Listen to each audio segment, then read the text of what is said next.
La révolution et le réveil de l'évangile. La révolution et le réveil de l'évangile, c'est une émission du pasteur Séraphin Assoba. Tu as trop couru derrière les pasteurs. Tu t'es beaucoup dérangé à poursuivre l'homme. La Bible dit, heureux ceux qui ont le cœur pur, car ils verront Dieu. Nous devons faire connaître aux fidèles que l'âme de l'homme est immortelle. Mais il peut passer son éternité ou en enfer ou au paradis avec Jésus. Bien-aimé, ça c'est le message dont l'Église a besoin. L'Église a besoin du réveil. Et par son émission, Dieu vous réveille. La révolution et le réveil de l'évangile, c'est tous les mercredis à 21h et les dimanches à 17h30 sur la télé évangélique. La révolution et le réveil de l'évangile, prenez le rendez-vous.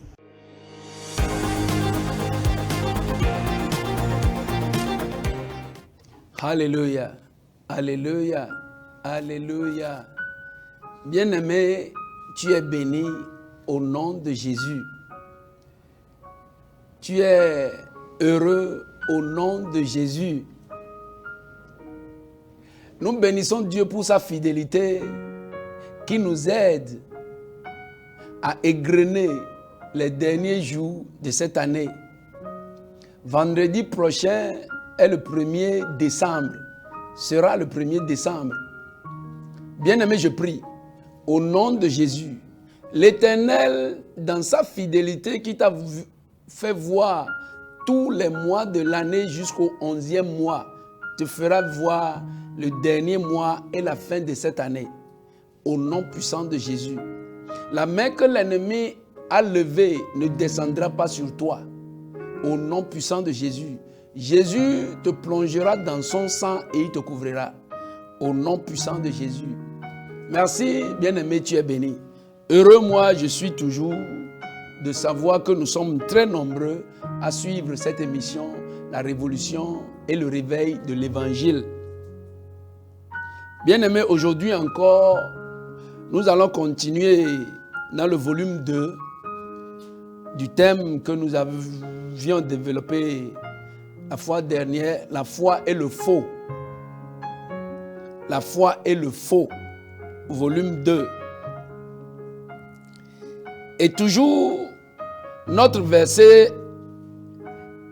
est dans 1 Jean chapitre 4, verset 1. Je lis 1 Jean chapitre 4, verset 1 à 3. Bien-aimés, n'ajoutez pas foi à tout esprit, mais éprouvez-les. Éprouvez les esprits pour savoir s'ils sont de Dieu. Car plusieurs faux prophètes sont venus dans le monde. Reconnaissez à ceci l'Esprit de Dieu. Tout esprit qui confesse Jésus-Christ venu en chair est de Dieu. Et tout esprit qui ne confesse pas Jésus n'est pas de Dieu. C'est celui de l'Antéchrist, dont vous avez appris la venue et qui maintenant est déjà dans le monde. Bien-aimé, que l'Éternel bénisse sa parole au nom puissant de Jésus. La foi et le faux. Notre objectif aujourd'hui, c'est de voir comment se manifeste le faux dans l'Église aujourd'hui. Comment est-ce que le faux se manifeste dans l'Église aujourd'hui? Et je vais lire dans Éphésiens chapitre 5. Éphésiens chapitre 5. Je prends à partir du verset 8. À partir du verset 8, la Bible dit « Autrefois vous étiez ténèbres, et maintenant vous êtes lumière dans le Seigneur. Marchez comme des enfants de lumière. Car le fruit de la lumière consiste en toutes sortes de bonté, de justice et de vérité. Examinez ce qui est agréable au Seigneur. Et ne prenez point part aux œuvres infructueuses des ténèbres, mais plutôt condamnez-les. Car il est honteux de dire ce qu'ils font en secret. Car il est honteux de dire ce qu'ils font en secret. Bien-aimés, je vais commencer par dire que ce serait très hypocrite de notre part de dire aujourd'hui que l'association des enfants de Dieu est saine ou sainte. Ce serait hypocrite de dire de notre part aujourd'hui que l'Église est pure.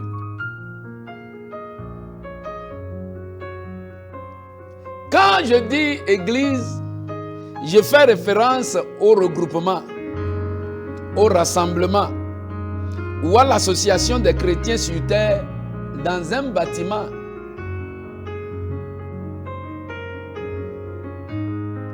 Les œuvres des ténèbres ont navigué jusque dans l'association des chrétiens. Les œuvres des ténèbres ont voyagé, ont bougé, jusque rentrer dans le regroupement des chrétiens. Ils ont trouvé une place confortable au milieu du rassemblement des enfants de Dieu. Les œuvres des ténèbres se manifestent aujourd'hui et on a du mal à dissocier la lumière des ténèbres. Parce que la même personne qui dit la vérité, c'est la même personne qui ment. Et on se dit, est-ce que les deux marchent ensemble? Et on avait dit dans le volume 1 que la foi est le levier sur lequel Dieu s'appuie pour agir. La foi est le levier sur lequel Dieu s'appuie pour agir. Le faux également est le levier sur lequel Satan, le diable, s'appuie pour agir. Si c'est alors cela, ça veut dire, si nous remarquons les ténèbres, l'œuvre de l'obscurité dans le rassemblement des enfants de Dieu aujourd'hui, ça veut dire que le faux est déjà venu dans le lieu saint. Et ces œuvres sont visibles aujourd'hui au milieu des enfants de Dieu. Il s'agit de tout ce dont la Bible n'est pas d'accord. Aujourd'hui, il s'agit de tout ce dont la vérité de la Bible est contre. Il s'agit de tout ce qui est contraire à la justice, à la droiture, à la lumière de Dieu. Exemple, l'ivresse, l'ivrognerie. Aujourd'hui, est-ce qu'il faut boire? Est-ce qu'il ne faut pas boire? Bien-aimé, il ne faut pas boire. Il ne faut pas boire. Là où on a lu dans Éphésiens chapitre 5, c'est ce qu'on était avant. On ne boit pas.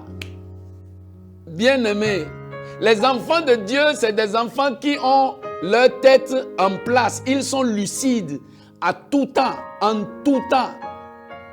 Ils ont besoin de leur tête pour réfléchir. Ils ont besoin de leur tête pour apporter la solution. Et vous savez, dans un pays, lors d'un conseil de ministres, des ministres, un ministre est venu. Il n'est pas venu saouler. Mais quand il intervenait, ils ont compris qu'il avait l'alcool dans la bouche. On sentait l'alcool dans sa bouche. On l'a chassé. C'est vrai. Si à ce niveau, où c'est les affaires du monde, ils se sont rassemblés pour discuter, pourquoi alors on va faire la publicité de ça au niveau de l'église? Bien-aimé, on ne boit pas.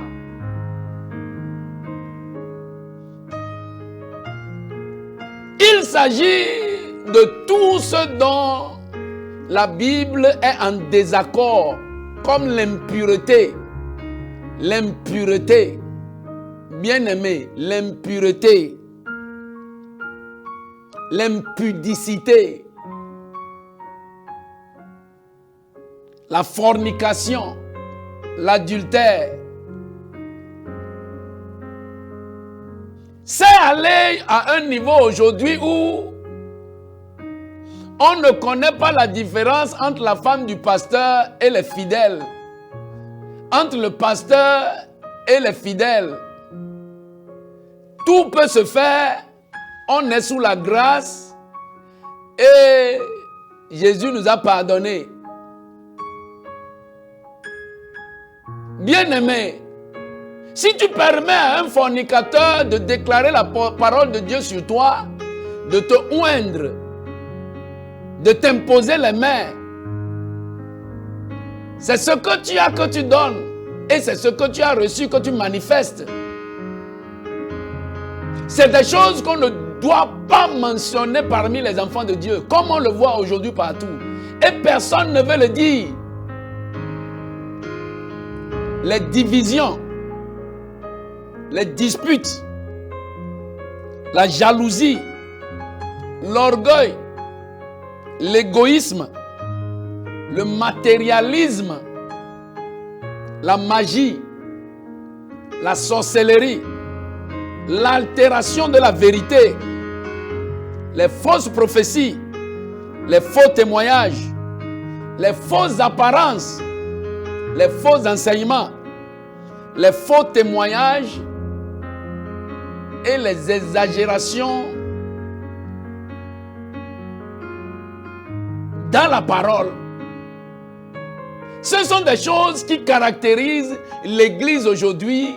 Et quand tu rentres dans une église et tu vois les gens s'asseoir, tu vois ces choses où quelqu'un exagère dans son langage à tout bout de champ. On te dit le Bénin est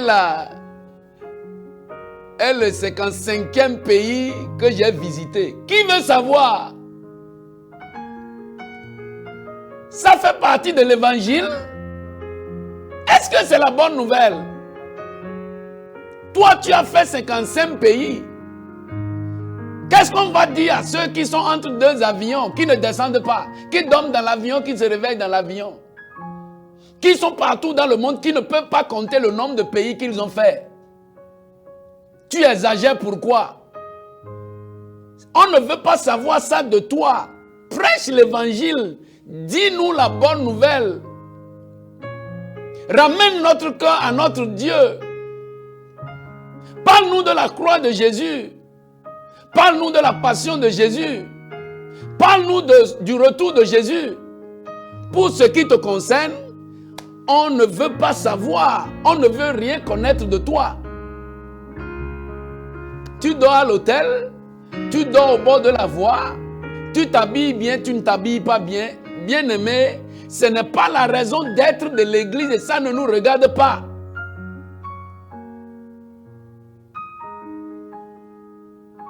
Bien-aimé, nous allons voir comment le faux se manifeste aujourd'hui dans l'église. Le faux dans l'église, ça va nous aider. Parce que, bien-aimé, la maison de ton père ne peut pas brûler et tu vas appeler un étranger pour venir l'éteindre. Dans ma culture, bien-aimé, ce n'est pas normal. Lorsque la maison de votre père brûle, votre héritage est en train de brûler, vous mourrez pour ça. Et on vous félicite, vous êtes héros. Vous n'appelez pas un passant pour venir, pour vous aider à éteindre. Non, non, il vient vous aider. Vous avez déjà fait et il vient vous donner un coup de main. C'est notre maison. Jésus est mort pour nous. Il nous a appelés, il a fait quelque chose pour nous sauver. Bien-aimés, venons ensemble et défendons le travail de Jésus. Venons ensemble et décourageons l'œuvre de Satan. Il peut faire ça dans les marchés, il peut faire ça au bord de la rue, mais ne permettons pas à ce qu'ils viennent s'installer à l'église, dans nos regroupements, dans nos rassemblements. Décourageons-les et faisons savoir à ces agents du diable qu'ils ne sont pas des nôtres.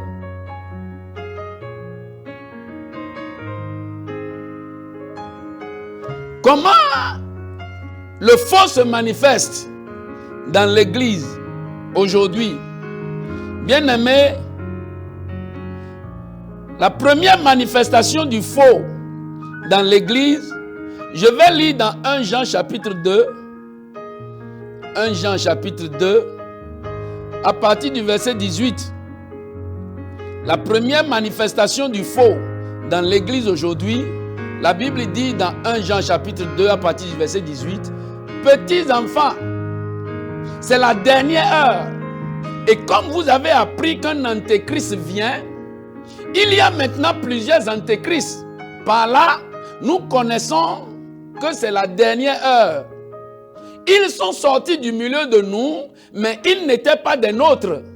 Car s'ils eussent été des nôtres, ils seraient demeurés avec nous, mais cela est arrivé afin qu'il fût manifeste que tous ne sont pas des nôtres. Tous ne sont pas des nôtres. La première manifestation du faux dans l'église, bien aimé, c'est les agents du faux. Les agents du faux, les recrutés du diable, les ouvriers des ténèbres, c'est eux qui représentent le faux dans l'église. Et pour aboutir à leur fin, ils ont l'argent, ils ont les millions, les milliards. Ils peuvent venir, même sans avoir un fidèle. Ils ont une église de milliards. Et tu vois la beauté. Les lumières scintillent de partout. La musique, c'est autre chose. La beauté, c'est bien. Et comme toi, tu as peur. Les églises que tu commandes dans les paillotes là, tu vas payer l'argent pour acheter les ciments et tu ne veux pas faire ça. Tu vas. Quand c'est ce qui est déjà préparé que tu veux manger, tu vas manger poison. Il n'en est d'abord oublié. Ou go de diante brando dunu a andu majele ayoma jele. Bien-aimé, Dieu dans sa sagesse a voulu que tout ce qui veut grandir commence en bas. Ce que tu as vu et que c'est grand en même temps avec béton, ça ne vient pas du plan de Dieu. Tout travail, la Bible dit, Paul dit, il dit, c'est avec les yeux serrés, le visage renfrogné, que le cultivateur amène les grains pour aller semer. Mais c'est avec chant de joie qu'il ramène la moisson à la maison. Ça veut dire, il y a toujours un temps pour semer. Et le temps de la semence n'est pas un temps bien. Le faux. Le diable a amené ses enfants et il sait que le monde est lancé dans la course de la facilité. Il faut leur donner la facilité et vous allez les gagner. Les agents du diable, c'est la première manifestation de la présence du diable dans le rassemblement des enfants de Dieu. Ils veulent contourner tout ce que Dieu a dit. C'est la grâce. Tu n'as pas cru à Jésus? Oui, j'ai cru. Oh non, tes péchés sont pardonnés. Tes péchés sont pardonnés. Même les péchés que tu commets là, tout est déjà pardonné. Ah, le travail que Jésus est venu faire est fort. Hein? Il a déjà pardonné tous tes péchés. C'est faux. Bien aimé, c'est faux. C'est faux. Jésus, il n'est pas un promoteur de la prostitution. Il n'est pas un promoteur de l'ivrognerie. Jésus, c'est Dieu parmi les hommes pour nous montrer comment on vit sur la terre comme au ciel. C'est la vie du ciel que Jésus a menée sur la terre pour nous apprendre comment on vit au ciel. Ce n'est pas le péché. Aujourd'hui, comment vous pouvez concilier qu'un pasteur qui a la Bible en main est homosexuel? Ou bien il est pédé, ou il est gay, ou il est tout ce qu'on appelle aujourd'hui. Et on est fiers. Aujourd'hui, on a des pasteurs avec les boucles d'oreilles. Pas les femmes, mais les pasteurs avec les cheveux attachés. Le pasteur qui s'assoit et on lui attache les cheveux. On dit à Yon Behunuku que le monde a ouvert les yeux. Bien-aimés, ces choses, quand vous les remarquez quelque part, n'associez pas ça à Dieu. Jésus est loin de ça. Tout ce qui cogne l'éducation, tout ce qui cogne l'éducation, tout ce qui cogne le bien-être, tout ce qui cogne, tout ce qui fait qu'on dit, est-ce que celui-là réfléchit, ne peut pas venir de Dieu. Tout ce qui est contre le bon sens, je serais très fier de toucher la chevelure de mon épouse et m'amuser avec ça. En même temps, elle serait en train de toucher pour moi aussi. Peut-être pour moi-même.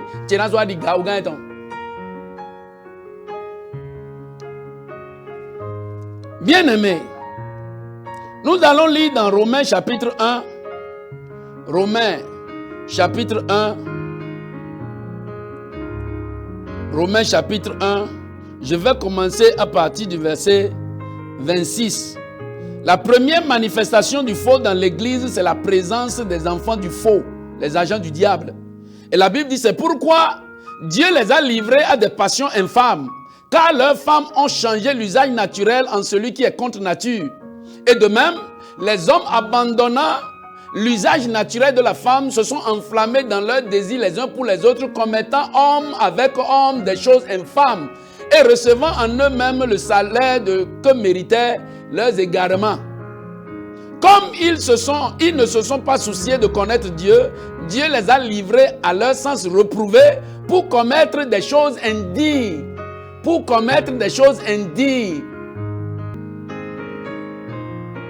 La seconde manifestation de la présence du faux dans l'église, c'est les faux enseignements. Les faux enseignements. Ce qu'on a hérité. On a tellement évolué aujourd'hui que l'homme croit que la Bible est vieille. Il faut la changer. Et des hommes de Dieu disent, si tu ne connais pas la fille que tu veux marier avant le mariage, si tu ne la connais pas, et si tu vas dans le mariage et tu découvres que c'est un homme, comment tu vas faire? C'est pourquoi ils ont reçu l'esprit que le frère et la sœur puissent se connaître avant le mariage. Et on dit ça à l'église avec la Bible ouverte. Les faux enseignements. Les bénédictions de Dieu sont conditionnées. Ça, c'est les enseignements. Que si tu donnes ça, Dieu te donne ça. Que tu donnes ça, Dieu te donne ça. Que même Abraham, quand il a donné à Dieu, Dieu l'a béni. Bien aimé, c'est faux. Lis bien ta Bible. Reprends ta Bible dans Genèse chapitre 12 et tu vas découvrir que Abraham était déjà très riche avant que Dieu ne l'appelle. Dieu n'a pas appelé Abraham pour le rendre riche. Lis bien ta Bible. Dieu a appelé Abraham pour une marche. Dieu n'a pas appelé pour l'enrichir. La Bible dit qu'Abraham sortait de la maison de son père. Il avait les serviteurs, les servantes, les ânes, les chevaux, les chameaux, les bœufs, et tout le monde. Il était sorti de chez lui une armée. Lis bien ta Bible. Aujourd'hui, le faux veut nous faire comprendre que c'est en donnant à Dieu, en faisant ça là, en faisant ça là, en faisant ça là, et on est embrouillé. Bien aimé, ce n'est pas ça. Bien aimé, ce n'est pas ça. Les faux enseignements. La boisson n'est pas interdite. La boisson n'est pas interdite, il faut boire. La troisième manifestation du faux dans l'église, c'est le matérialisme. La richesse est mise au centre de l'adoration. La richesse aujourd'hui est mise au centre de l'adoration. C'est celui qui est riche que Dieu a béni. C'est lui que Dieu voit. Et tout le monde veut devenir riche. Tout le monde veut devenir riche.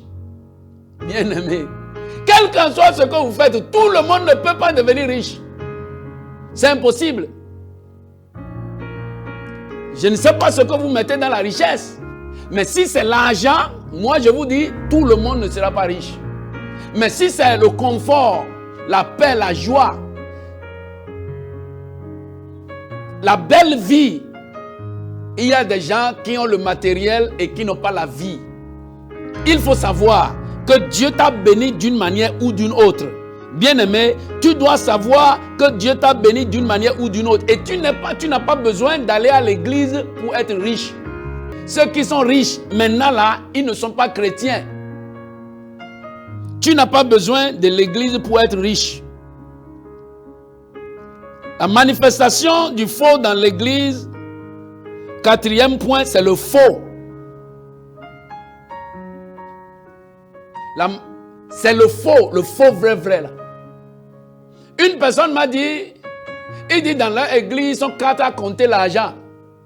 Et quand à la fin du culte, quand on compte l'argent, et la première personne dit, j'ai trouvé 110 000. La seconde personne qui veut vérifier l'argent, c'est que déjà que c'est 120 000 et que lui l'a enlevé déjà c'est 10 000.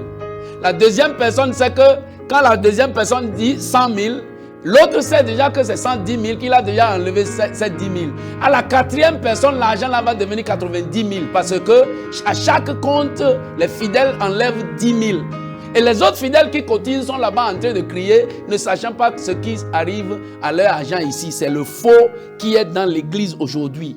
Bien-aimés, c'est le faux qui est dans l'église. Nous devons dénoncer ces choses et les combattre. La manifestation du faux dans l'église numéro 5, c'est les pratiques mondaines. Les habillements, les danses, les musiques, les chants, les maquillages. Les habillements, les danses, les musiques, bien-aimés. La Bible dit, sortez du milieu d'eux. Ne touchez pas à ce qui est impur. Sortez du milieu d'eux. Si ton habillement, la manière dont tu parais, la manière dont tu apparais, si cela ne te dit rien, ça veut dire que ta foi ne te dit rien. Si tu ne tiens pas compte de ta présentation, ça veut dire que ta foi a un problème. Tu dois t'habiller avec élégance et avec respect.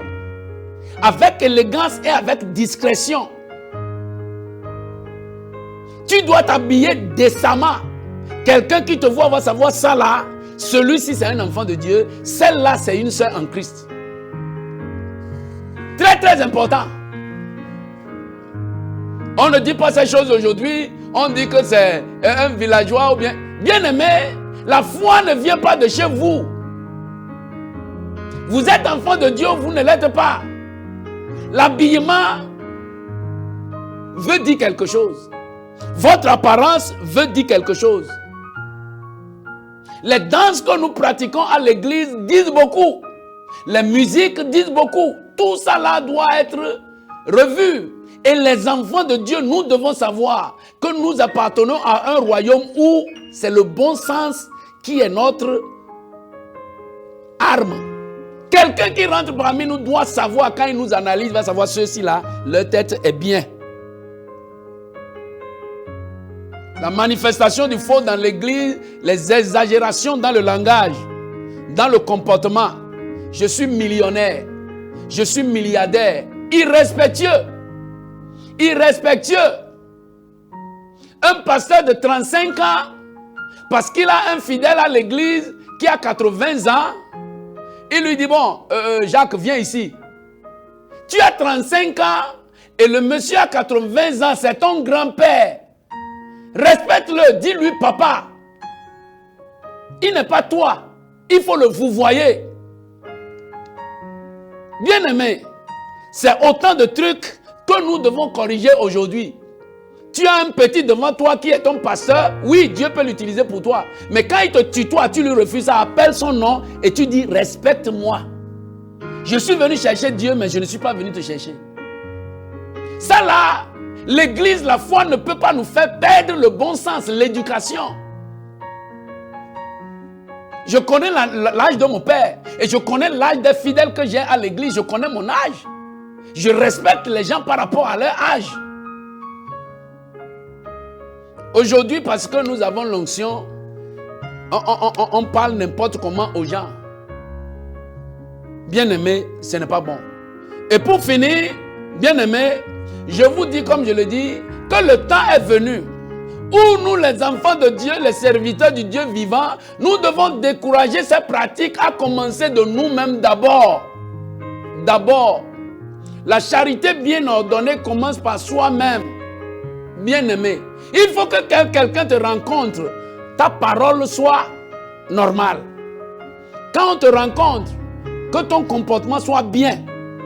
Là, on va dire que ça, c'est un enfant de Dieu, un serviteur de Dieu. Démarquons-nous d'eux pour qu'ils soient exposés. Démarquons-nous d'eux pour qu'ils soient exposés. Bien-aimé, tu es béni. Au nom puissant de Jésus. C'est à toi que Dieu a parlé et tu as reçu le message de ton Père. Tu es béni. Prie avec moi, dis Seigneur Jésus, j'ai écouté ta parole et mon cœur a été touché. Seigneur, donne-moi la grâce de la démarcation. Je finis avec le faux et je m'accroche à ta vérité. Je finis avec les ténèbres et je m'accroche à la lumière. Seigneur, accorde-moi la grâce de marcher dans la lumière pour le reste de mes jours. Amen. Tu es sur l'émission La Révolution et le Réveil de l'Évangile. Tu es béni. À la prochaine. Amen. La Révolution et le Réveil de l'Évangile. La Révolution et le Réveil de l'Évangile, c'est une émission du pasteur Séraphin Assoba. Tu as trop couru derrière les pasteurs. Tu t'es beaucoup dérangé à poursuivre l'homme. La Bible dit, heureux ceux qui ont le cœur pur, car ils verront Dieu. Nous devons faire connaître aux fidèles que l'âme de l'homme est immortelle. Mais il peut passer son éternité ou en enfer ou au paradis avec Jésus. Bien-aimé, ça c'est le message dont l'Église a besoin. L'Église a besoin du réveil. Et par son émission, Dieu vous réveille.